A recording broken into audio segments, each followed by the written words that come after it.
11 साल के एक लंबे इंतजार के बाद में 2025 के साथ अगर कुछ खत्म होने जा रहा है तो वो है स्ट्रेंजर थिंग्स। एक इतनी लंबी और नो डाउट बहुत प्यारी सीरीज जो अपने अंतिम चरण पे खड़ी है, मगर इस पूरी ही सीरीज के दौरान इन 11 सालों में कुछ ऐसी बातें हैं जो हमेशा से हमारी आंखों के सामने थी, मगर हम फिर भी कभी उन्हें देख नहीं पाए। लेकिन आज उन सभी डिटेल से आप वाकिफ होने वाले हैं। क्यों? क्योंकि आप देख रहे हैं टर्मिनेटर को। शुरुआत करते हैं हम सबके प्यारे फेवरेट कैरेक्टर स्टीव हैरिंगटन के साथ में सीजन 3 एपिसोड 2, जहां पर स्टीव और डस्टिन अपना क्रेजी दिमाग लगा के रशियन को ट्रांसलेट करने की कोशिश कर रहे थे। वहां पर आप स्टीव के बनाना पे ध्यान दो। नहीं, वो बनाना नहीं, इस बनाना पे ध्यान दो जिसको स्टीव खा रहे हैं। इसको खत्म करके वो फेंक देते हैं। तो टेक्निकली अब बनाना किधर होना चाहिए? टेबल के ऊपर। एंड अगले ही सीन में जैसे ही रोबिन वहां पर आती है, बूम बाम, बनाना दोबारा से स्टीव के हाथ में आ जाता है। लेकिन इतना ही नहीं, उससे अगले सीन में बूम बाम, अब बनाना गायब होके टेबल पे आ गया है। हमें पता है कि सीन्स को कैसे टुकड़ों में रिकॉर्ड किया जाता है, तो एक्चुअली रोबिन का आने वाला सीन इन दोनों सीन्स के बाद में रिकॉर्ड किया गया था। लेकिन एडिटिंग में इस बात पे ध्यान नहीं दिया गया जो बात हमें स्टीव के बनाना ने बता दी। स्टीव हैरिंगटन की बात चल रही है तो जोई कैरी को कैसे भूल सकते हैं, जिन्होंने स्टीव का रोल निभाया है। काफी कमाल की बात है कि एक्चुअली जोए अगर किसी का ऑडिशन देने आए थे तो वो स्टीव नहीं जबकि जोनाथन थे। इन्होंने जोनाथन के रोल के लिए अप्लाई किया, मगर डफर ब्रदर्स ने इनके अंदर कुछ ऐसा देखा कि इनको एक बिल्कुल नए कैरेक्टर में ही डाल दिया। जी हाँ, स्टीव हैरिंगटन एक ऐसा कैरेक्टर था जो कि सीजन 1 से ज्यादा टिकने ही नहीं वाला था, जिसको स्टार्टिंग में एक बैड कैरेक्टर की तरह दिखाया गया। मगर सच्चाई इस कैरेक्टर की कुछ ऐसी थी कि ये कोई बैड नहीं जबकि एक ऐसे कैरेक्टर थे जो कि रियलिटी में डरे हुए थे, मगर बस कॉन्फिडेंट रहने का एक दिखावा करते थे। और इस कैरेक्टर ने सीजन 1 में ही ऑडियंस के दिलों पे इस तरीके से राज कर दिया कि स्टीव हैरिंगटन एक शो स्टीलर बन गए। हमने ऐसा पहले भी बहुत फेमस सीरीज में देखा है। एग्जाम्पल के रूप में मैं बात करूं तो स्क्विड गेम, जहां पे थैनोस को एक बैड रैपर कैरेक्टर के रूप में लाया गया था, मगर किस तरीके से उन्होंने पूरे ही सीजन के ऊपर राज कर लिया था। मगर सवाल ये है कि क्या स्टीव हैरिंगटन का भी स्ट्रेंजर थिंग के एंड होने के साथ में एंड हो जाएगा? Recently duffer brothers mister Jimmy Fallon के शो पे आकर एक ऐसी चीज करते हैं कि हमारे स्टीव भैया की जो छोटी सी फिगरिंग थी उसकी गुद्दी चटका देते हैं। तो क्या इसका मतलब उनका पत्ता कटने वाला है फाइनल सीजन में? सो इसका काफी क्लियर जवाब है एब्सोल्युटली नहीं। और इसका बहुत ही सिंपल सा आंसर है कि क्लूज इस तरीके से नहीं दिए जाते। इतनी बड़ी सीरीज के इतने बड़े फाइनल सीजन के इतने बड़े कैरेक्टर को ऐसे ही शो के ऊपर दिखा देंगे कि वो मरने वाले हैं, ये कोई सेंस नहीं बनाता। तो आपको देखकर बहुत खुशी होगी कि स्टीव हैरिंगटन जब किसी क्रेजी सिचुएशन में फंसे होंगे जहां से बाहर निकलना नामुमकिन होगा, एंड हमें वो एग्जैक्ट वो क्षण लगेगा कि इस वक्त स्टीव हैरिंगटन मारे जाएंगे, वो वहां से जिंदा बचकर निकल आएंगे। लेकिन वही कैरेक्टर ना होके एक छोटा सा ब्लू हेयर बैंड, ये किस तरीके से स्ट्रेंजर थिंग के अंदर घूमने लग रहा है और हमने कभी इस पे ध्यान ही नहीं दिया। जिम होपर की डॉटर सारा होपर हमेशा उनके हेयर्स में एक ब्लू हेयर बैंड पहनती थी, मगर कैंसर के कारण जब उनके बाल चले जाते हैं तो वो उस बैंड को अपने हैंड में पहनना स्टार्ट कर देती हैं।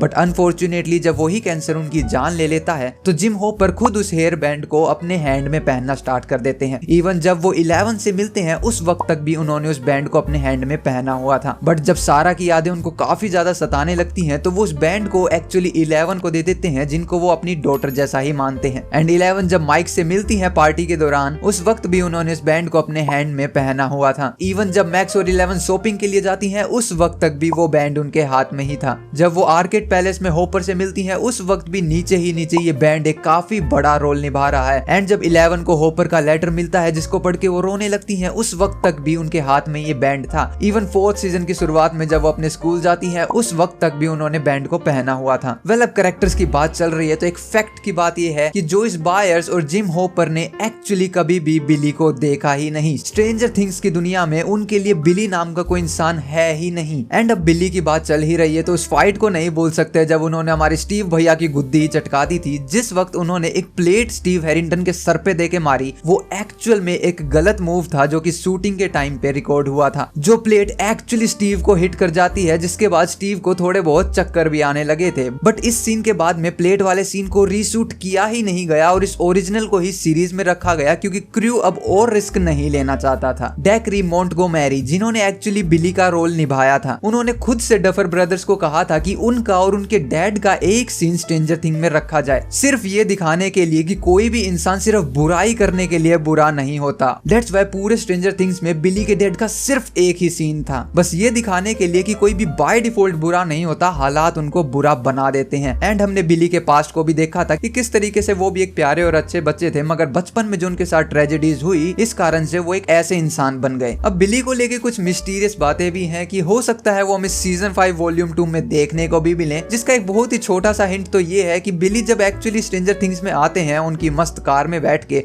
उनकी कार के ऊपर जो उनकी नंबर प्लेट थी उस पे 3 नंबर लिखे हुए थे, 2, 3 एंड 5।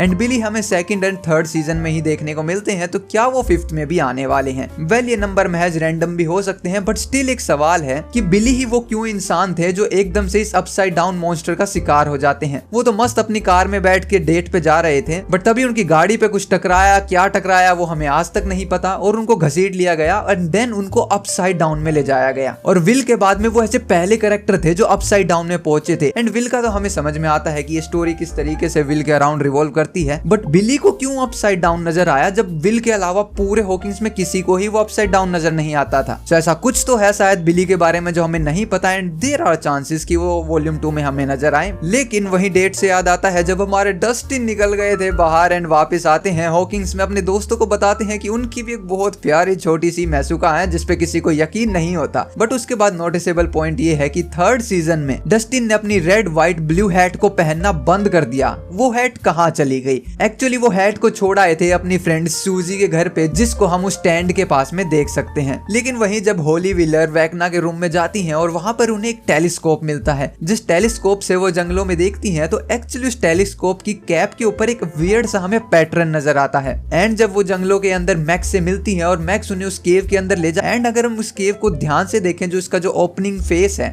ये एग्जैक्टली वो शेप है जो हमें टेलीस्कोप के वियर्ड पैटर्न से हूबहू मेल खाती नजर आती है। लेकिन जब हमारी 11 फाइनली हेनरी के खिलाफ फाइट कर रही थी, तो यहाँ पर ये सीन तो एक ही है मगर इसको 2 हिस्सों में बांटा गया है। जहाँ 11 खड़ी है उनके ठीक सामने खड़े हैं हेनरी, और इन दोनों के ही पीछे रेनबो कलर्स बने हुए हैं। मगर कितनी कमाल की बात है कि जो हेनरी के कलर हैं वो 11 के कलर से एग्जैक्टली उल्टे हैं, या मैं कहूँ अपसाइड डाउन कलर्स हैं, जो कि ये दिखाते थे कि किस तरीके से हेनरी अपसाइड डाउन में जाने वाले हैं, वहां से कनेक्टेड है, और 11 जो है वो रियल वर्ल्ड में ही रहने वाली है। कमाल की बात तो ये भी है कि स्ट्रेंजर थिंग के जितने भी सीजन्स की शुरुआत होती है वो कहीं ना कहीं हमारे माइक भैया के लेट होने से ही हो रही होती है। सीजन 5 में वो अपने ब्रेकफास्ट के लिए लेट हो रहे थे। प्रीवियस सीजन्स के अंदर उनका डंजन एंड ड्रैगन्स का मैच लंबा चल पड़ा तो वहां पर लेट हो पड़े थे। कहीं पर वो मूवी जाने के लिए लेट हो रहे थे, तो कहीं पर वो 11 के लेटर को पढ़ रहे थे, तो वो स्कूल जाने के लिए लेट हो रहे थे। वेल, वो स्कूल पहुंचे या नहीं पहुंचे, रोबिन जरूर हॉस्पिटल में पहुंच गई थी,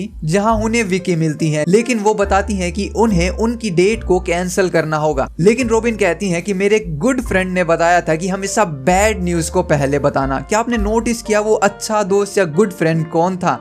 जी हाँ, वो और कोई नहीं, वो थे एडी। जब वो लेक हाउस में छुपे हुए थे और डस्टिन अपने दोस्तों के साथ वहां पहुंच जाते हैं, तो वहां पे ऑप्शन रखे गए थे एक बैड न्यूज एक गुड न्यूज का। देन एडी ने ये बात बोली थी कि हमेशा बैड न्यूज पहले बताना। वेल, अगर हम स्ट्रेंजर थिंग की हर एक डिटेल को उठाने लगे तो दिन बीत जाएंगे। अभी सीरीज एंड होने वाली है, उसका मजा लेते हैं। लेकिन आपको इस वीडियो में मजा आया हो तो सब्सक्राइब जरूर कर देना, क्योंकि यहाँ तक वीडियो देख रहे हो तो एक सब्सक्राइबर मैं अभी डिजर्व करता हूँ। मिलते हैं नेक्स्ट वीडियो में। आप देख रहे थे टर्मिनेटर को। Peace out.